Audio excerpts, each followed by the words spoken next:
Hello friends, இன்றைக்கி இட்லி, தோசை, பொங்கல் இந்த மாதிரி டிஃபன் வெரைட்டிஸுக்கெலாம் ஏற்ற மாதிரி ஒரு ஹோட்டல் ஸ்டைலில் ஒரு சாம்பார் தான் செஞ்சு காட்ட போகிறேன். எப்படி செய்யலான்றதை பார்க்கலாம். Welcome to choice veg special. ஒரு துண்டு மஞ்சள் பூசணிக்காய், வெள்ளை பூசணிக்காய், 2 உருளைக்கிழங்கு, தக்காளி 4, ஒரு வெங்காயம் எடுத்துருக்கிறேன். கூடவே காரத்துக்கு பச்சை மிளகாய் எடுத்துருக்கிறேன். முதல்ல காய்கறிகள்லாம் தாளிச்சிக்கலாம். ஒரு வானொலி அடுப்பில் வச்சுக்கோங்க. எண்ணெய் சேர்த்துக்கோங்க. 1/2 டீஸ்பூன் கடுகு, 1/2 டீஸ்பூன் உளுந்தம்பருப்பு சேர்த்துக்கோங்க.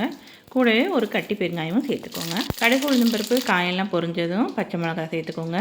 பச்சை மிளகாய் எண்ணெயில் நல்லா வதங்கட்டும். வதங்கினதுக்கப்புறம் வெங்காயத்தை சேர்த்து வதக்கிக்கலாம். எப்போவுமே பச்சை மிளகாய் வதக்கும் போது கொஞ்சம் கேர்ஃபுல்லாக இருக்கணும், ஏன்னா மேலே தெரிக்கும்.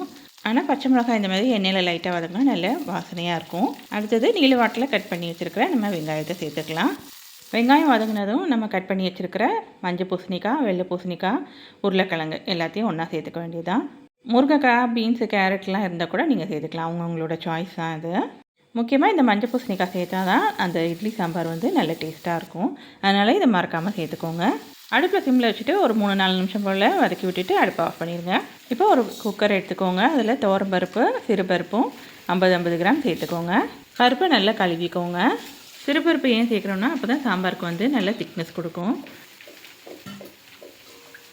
4 தக்காளி எடுத்துருந்தோம் இல்லையா, அதை நல்லா கழுவிட்டு மிக்ஸி ஜாரில் சேர்த்து நல்லா நைஸாக அரைச்சிக்கோங்க.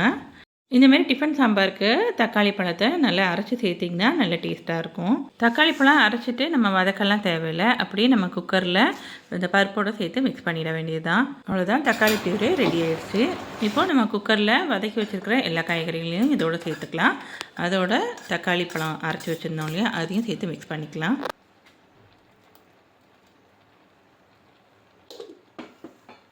இது கூட கொஞ்சோண்டு வெந்தயமும் சேர்த்துக்கலாம். வெந்தயம் சேர்க்குறது கொஞ்சம் உடம்பு குளிர்ச்சியாக இருக்கும், அதனால் சேர்த்துருக்குறேன். பருப்பு காய்கறிலாம் வேகணும், அதனால் ஒரு 5-6 கிளாஸ் அளவுக்கு தண்ணி சேர்த்துருக்குறேன். மிக்ஸி ஜாரையும் சேர்த்து அலசி ஊற்றிக்கலாம். இப்போ காரத்துக்கு 2 டீஸ்பூன் சாம்பார் பவுடர் சேர்த்துருக்குறேன். மஞ்சள் பொடி ஒரு 1/2 டீஸ்பூன் சேர்த்துருக்குறோங்க. உப்பு தேவையான அளவு சேர்த்துக்கோங்க.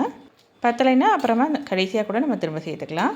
எல்லாம் கலந்து விட்டுட்டு மூடி போட்டு ஒரு 5 விசிலுக்கு விட்டுருங்க. ப்ரெஷர் போனதும் ஓப்பன் பண்ணி பார்க்கலாம்.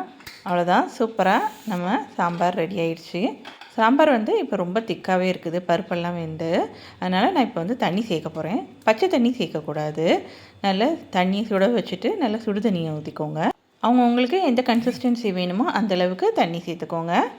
உருளைக்கிழங்கு, சிறுபருப்பெல்லாம் சேர்த்துருக்கனால நேரம் ஆக இன்னும் சாம்பார் திக்காகும். அதனால் நம்ம தண்ணி கொஞ்சம் தாராளமாகவே சேர்த்துக்கலாம். அவ்வளோதான், கடைசியாக கருவேப்பிலை, கொத்தமல்லி இலைகளை தூவிக்கலாம். இதுக்கப்புறமும் நீங்கள் திரும்ப கடுகு, உளுந்தம்பருப்பு தாளிக்கணும்னா கடைசியாக தாளித்து போட்டுக்கலாம். நான் ஃபஸ்ட்டு தாளித்ததுனால போதுன்னு அப்படியே விட்டுட்டேன். அவ்வளோதான், அட்டகாசமான ஒரு டிஃபன் சாம்பார் ரெடி ஆகிடுச்சு. இதை இட்லி, தோசை, பொங்கலுக்கெலாம் வச்சு சாப்பிடும்போது சூப்பராக இருக்கும். வீடியோ மறக்காமல் சப்ஸ்கிரைப் பண்ணிக்கோங்க. தேங்க்யூ.